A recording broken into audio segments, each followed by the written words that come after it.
নমস্কার। সুকুমার রায়ের গল্প সমগ্র থেকে আজকের ছোট গল্প ৩ বন্ধু। এক ছিলেন রাজা। তার ছিল এক ছেলে। রাজামশাই বড্ড বুড়ো হয়েছেন, তাই তিনি তার ছেলেকে ডেকে বললেন, দেখো বাবা, আমি তো বুড়ো হয়েছি, কাজকর্ম আর ভালো করে দেখতে পারি না। এখন তুমি আমার কাজকর্ম বুঝে নাও, আর একটি সুন্দর লক্ষ্মী বউ নিয়ে এসো।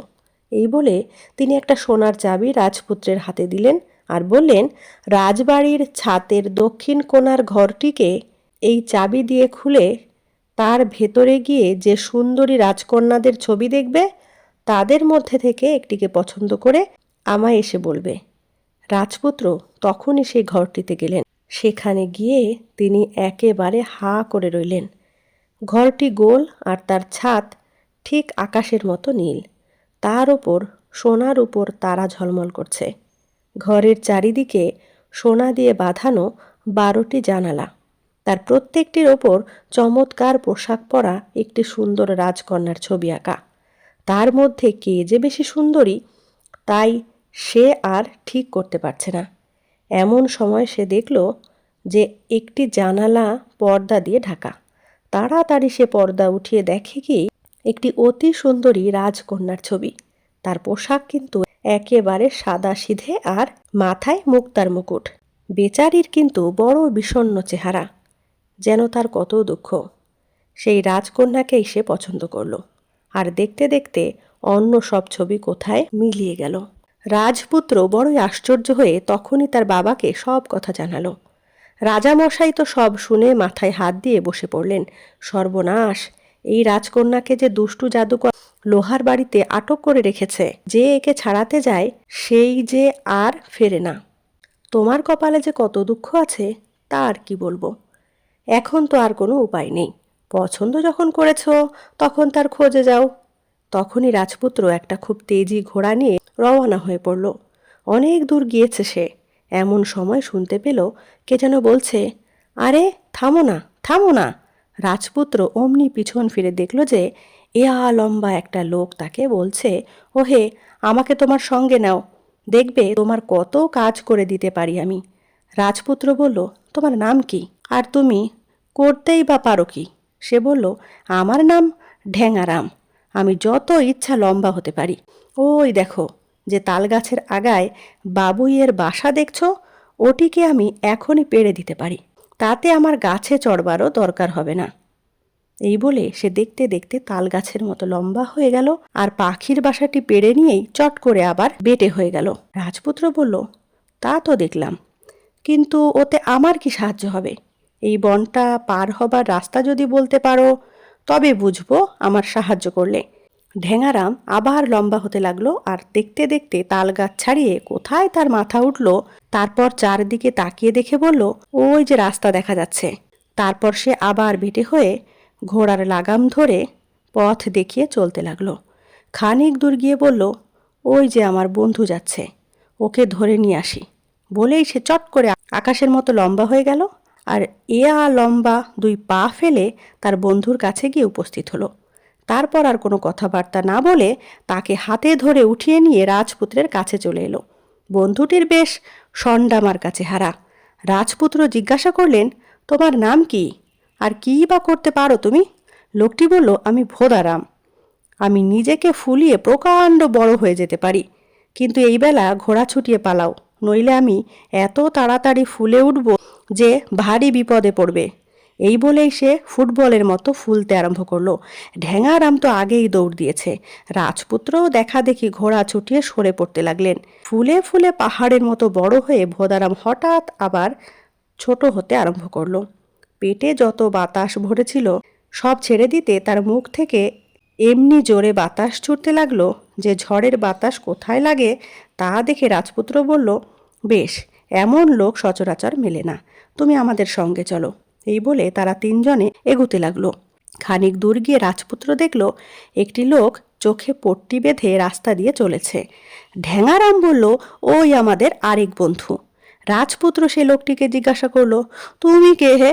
অমন করে যে চোখ বেঁধে রাস্তা দিয়ে চলেছ, পথ দেখবে কেমন করে? লোকটি বলল, আমার নাম আগুন চোখ। তোমরা খোলা চোখে যা দেখো, আমি চোখ বেঁধে রাখলেই তা দেখতে পাই।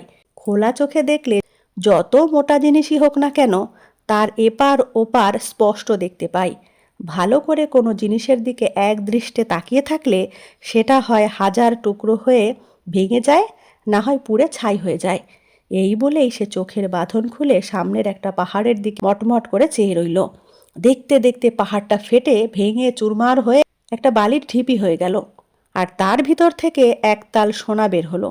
আগুন চোখ সেই সোনার তালটা রাজপুত্রকে দিল। রাজপুত্র খুব খুশি হয়ে বলল, দেখো তো সেই রাজকন্যা কি করছেন, কোথায় তিনি আছেন, আর এখান থেকে কত দূর? আগুন চোখ বলল, ওই যে তিনি একলা সেই লোহার বাড়িতে বন্ধ হয়ে বসে বসে কাঁদছেন। ও, সে যে অনেক লম্বা রাস্তা, এমনি করে ঘোড়ায় চড়ে গেলে যে 1 বছরেও সেখানে পৌঁছতে পারবে না। অবশ্য ঢ্যাঙারাম যদি নিয়ে যায় তবে সন্ধ্যার আগেই সেখানে পৌঁছে যাব। অমনি ঢ্যাঙারাম আর 3জনকে কাঁধে নিয়ে রওনা হলো। সন্ধ্যার সময় সেই লোহার বাড়ির দরজায় তারা পৌঁছে দেখল দরজা খোলা রয়েছে। তাই দেখে যেই তারা ভিতরে ঢুকেছে অমনি দরজা দড়াম করে বন্ধ হয়ে গেল, আর তারা সেই বাড়ির মধ্যে বন্দী হয়ে গেল। তারা এদিকে ওদিকে ঘুরে ঘুরে সব দেখতে লাগলো। চারদিকে অনেক লোকজন, তাদের খুব জমকালো পোশাক, কিন্তু কেউ নড়ে চড়ে না, সব যেন পাথর হয়ে রয়েছে। বাড়ির চারদিকে ঘুরতে ঘুরতে তারা খাবার ঘরে এসে উপস্থিত। সেখানে 4জনের জন্য নানা রকম সুন্দর খাবার সাজানো রয়েছে দেখে তারা পেট ভরে খেয়ে নিল। তারপর তারা শোবার জোগাড় দেখবে বলে উঠতে যাচ্ছে, এমন সময় হঠাৎ দরজা খুলে গেল, আর একটা বুড়ো কুঁজো বিদঘুটে লম্বা পাকা দাড়িওয়ালা লোক একটি অতি সুন্দর রাজকন্যার হাত ধরে ঘরে ঢুকল। রাজপুত্রকে দেখে এই বুড়ো লোকটা বলল, বাপু হে, সব জানি আমি, রাজকন্যাকে তো নিতে যাচ্ছ, কিন্তু 3টি রাত যদি তাকে রক্ষা করতে পারো, তার আগে যদি সে হারিয়ে না যায় তবেই তাকে পাবে, নইলে এই এতগুলি লোকের মতো তুমিও পাথর হয়ে যাবে। এই বলে সে রাজকন্যাকে একটা চৌকিতে বসিয়ে দিয়ে চলে গেল। রাজপুত্র তো মেয়েটিকে দেখে বড় খুশি, সে তাকে কত কথা জিজ্ঞাসা করে, কিন্তু মেয়েটি কিছুই বলে না, হাসেও না। তারপর যখন রাত বেশি হয়ে এলো তখন ঢ্যাঙারাম লম্বা হয়ে ঘরের চারদিকে ঘিরে রইল। ভোদারাম মোটা হয়ে ফুলে তার পেট দিয়ে দরজার ছেদা বন্ধ করে রইল, যাতে একটি ইঁদুরও না ঢুকতে বা পালাতে পারে। আর আগুন চোখ চারদিকে খুব হুঁশিয়ার হয়ে তদবির করতে লাগলো। কিন্তু সকলেই বড় ক্লান্ত হয়েছিল, তাই কিছুক্ষণ পরে সকলেই খুব নাক ডাকিয়ে ঘুমোতে লাগলো। ভোরের বেলা রাজপুত্রেরই আগে ঘুম ভেঙে গেল, আর সে দেখল যে রাজকন্যা ঘরে নাই। তখন যে তার দুঃখটা হলো, সে তাড়াতাড়ি আর 3জনকে জাগিয়ে দিল, আর তখন কি করতে হবে জিজ্ঞাসা করলো। আগুন চোখ বলল, ভয় কিসের, ওই যে আমি তাকে দেখতে পাচ্ছি, এখান থেকে 100 মাইল দূরে একটা বন আছে, সেই বনে একটা আম গাছ আছে, তাতে একটি আম ফলেছে, তারই আঠিটি হচ্ছে সেই রাজকন্যা। ঢ্যাঙারাম আমাকে কাঁধে নিয়ে চলুক, আমরা এখনই তাকে আনছি। অমনি ঢ্যাঙারাম আর কথাবার্তা না বলে আগুন চোখকে কাঁধে তুলে নিল, আর 10 মাইল লম্বা এক পা ফেলে ফেলে মুহূর্তের মধ্যে সেখানে উপস্থিত হলো। তারপর আমের আঠি আনতে আর কতক্ষণ লাগে। সেই আঠিটি রাজপুত্রের হাতে দিয়ে আগুন চোখ বলল, এটাকে মাটিতে ছুঁড়ে মারো। আর রাজপুত্রও কথা মতো কাজ করা মাত্র রাজকন্যা এসে হাজির। সূর্য উঠবার একটু পরেই সেই বুড়ো হাসতে হাসতে এসে দড়াম করে দরজা খুলে ঘরে ঢুকলো, কিন্তু সেখানে রাজকন্যাকে দেখে বেচারা এমন চমকে গেল যে আর একটু হলেই সে পড়ে যেত। তারপর রাগে গজগজ করতে করতে সে রাজকন্যাকে নিয়ে চলে গেল। সেদিন সন্ধ্যায় আবার বুড়ো এসে রাজকন্যাকে রেখে গেল। রাজপুত্র আর 3 বন্ধু সে রাত্রে জেগে থাকবার খুবই চেষ্টা করেছিল, কিন্তু দুপুর রাত্রের আগেই সকলে ঘুমিয়ে নাক ডাকাতে আরম্ভ করলো। ভোরের বেলা রাজপুত্র আগে জেগে যেই দেখলো রাজকন্যা নেই, অমনি অস্থির হয়ে তাড়াতাড়ি 3 বন্ধুকে জাগিয়ে দিয়ে বলল, আগুন চোখ, শিগগির দেখো রাজকন্যা কোথায় গেল, সকাল যে হয়ে এলো। আগুন চোখ জেগে উঠে চোখ রগড়ে বলল, এই যে আমি তাকে দেখছি, এখান থেকে 200 মাইল দূরে একটা পাহাড় আছে, সেই পাহাড়ের মধ্যিখানে একটা পাথর আছে, সেইটিই হলো রাজকন্যা। ঢ্যাঙারাম যদি নিয়ে যায় তবে এখনই আমি রাজকন্যাকে আনব। যেমন কথা তেমনি কাজ। ঢ্যাঙারাম তখনই আগুন চোখকে কাঁধে নিয়ে 20 মাইল লম্বা এক পা ফেলে মুহূর্তের মধ্যে সেখানে হাজির হলো। আগুন চোখ সেই পাহাড়ের দিকে কটমট করে কিছুক্ষণ তাকিয়ে থেকে সেই পাহাড়টাকে ফাটিয়ে গুঁড়িয়ে দিল, আর তার ভেতর থেকে সেই পাথরটা বেরিয়ে পড়ল। সেটাকে নিয়ে রাজপুত্রের কাছে দিতেই রাজপুত্র পাথরটা মাটিতে ফেলে দিল, আর রাজকন্যা এসে হাজির হলো। সেদিন বুড়ো এসে রাজকন্যাকে দেখে যা চটে গেল, কি আর বলবো। দুই হাতে মাথার চুল ছিঁড়তে ছিঁড়তে সে বলল, আজ রাত্রে দেখব তোর বেশি ক্ষমতা না আমার বেশি ক্ষমতা। হয় তুই মরবি না হয় আমি মরব। সে রাত্রেও রাজপুত্র আর 3 বন্ধু রাজকন্যাকে পাহারা দিতে লাগলো। কিন্তু সেদিনও দুপুর রাতের আগেই সকলে ঘুমিয়ে পড়ল, আর রাজকন্যাও কোথায় জানি হারিয়ে গেল। ভোরের বেলা রাজপুত্র জেগে দেখল রাজকন্যা নেই। অমনি সে আগুন চোখকে ঠেলা দিয়ে জাগিয়ে দিয়ে বলল, শিগগির দেখো রাজকন্যা কোথায় গেল। আগুন চোখ কিছুক্ষণ চারদিকে তাকিয়ে তারপর বলল, এবার তাকে দেখছি। ওই যে 300 মাইল দূরে কালো জলের সাগর আছে, তার মাঝখানে জলের তলায় একটা শামুক আছে। সেই শামুকের মধ্যে আংটি আছে, সেটি রাজকন্যা। এখনও চেষ্টা করলে আমি আর ভোদারাম ঢ্যাঙারামের ঘাড়ে চড়ে সেখানে গিয়ে রাজকন্যাকে উদ্ধার করে আনতে পারি। এ কথা বলা মাত্র ঢ্যাঙারাম আগুন চোখ আর ভোদারামকে কাঁধে নিয়ে 30 মাইল লম্বা এক এক পা ফেলে মুহূর্তের মধ্যে গিয়ে সেখানে হাজির হলো। তারপর ভোদারাম নিজের শরীরটি ফুলিয়ে পাহাড়ের চেয়ে বড় করে চো চো শব্দে সাগরের জল খেতে আরম্ভ করলো। দেখতে দেখতে জল এত কমে গেল যে ঢ্যাঙারাম অনায়াসে শামুকটা তুলে এনে তার ভেতর থেকে আংটিটি বার করে নিল। এদিকে রাজপুত্র তো বড়ই অস্থির হয়ে পড়ল।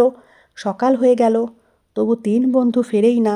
এমন সময় সেই বুড়ো হাসতে হাসতে দরজা খুলে ঘরে ঢুকলো, কিন্তু কোনো কথা বলার আগেই ঠট করে জানলার কাচ ভেঙে সেই আংটিটা এসে ঘরে পড়ল, আর রাজকন্যা উঠে দাঁড়ালো। আগুন চোখ সেই 300 মাইল দূর থেকে সব দেখতে পেয়েছিল, আর তাই সে ঢ্যাঙারামকে আংটিটা ছুঁড়ে দেবার কথা বলেছিল। ঢ্যাঙারামও প্রকাণ্ড লম্বা হাত বার করে আংটিটাকে সাই করে ছুঁড়ে ঠিক ঘরের ভেতরেই ফেলে দিল, আর রাজপুত্রও বেঁচে গেল। বুড়ো বেচারার যা তখন দুরবস্থা, তার চোখ কপালে উঠে গেছে, দাঁতে দাঁতে লেগে গেছে, আর থরথর করে কাঁপছে। কিছুক্ষণ পরে সে ধোঁয়া হয়ে গেল, আর একটা দাঁড়কাক সেই ধোঁয়া থেকে বেরিয়ে কা কা করতে করতে উড়ে চলে গেল। সে বাড়ির যত লোকজন পাথর হয়েছিল তারাও তখন বেঁচে উঠে রাজপুত্রের কাছে এসে হাত জোড় করে দাঁড়ালো। তারপর সকলকে নিয়ে রাজপুত্র খুব ধুমধাম করে বাড়ি ফিরে এলো। সেখানে বুড়ো রাজার আর দেশশুদ্ধ লোকের যা আনন্দ। 3 বন্ধু কিন্তু রাজপুত্রের দেশে ফিরল না, তারা সেই জঙ্গলেই ফিরে গেল। রাজপুত্র তো কত সাধাসাধি করলো, কিন্তু তারা কিছুতেই যেতে রাজি হলো না। নমস্কার। কেমন লাগলো আজকের গল্পটি অবশ্যই কমেন্টে জানাবেন। ভালো লাগলে লাইক কমেন্ট শেয়ার করবেন। ধন্যবাদ।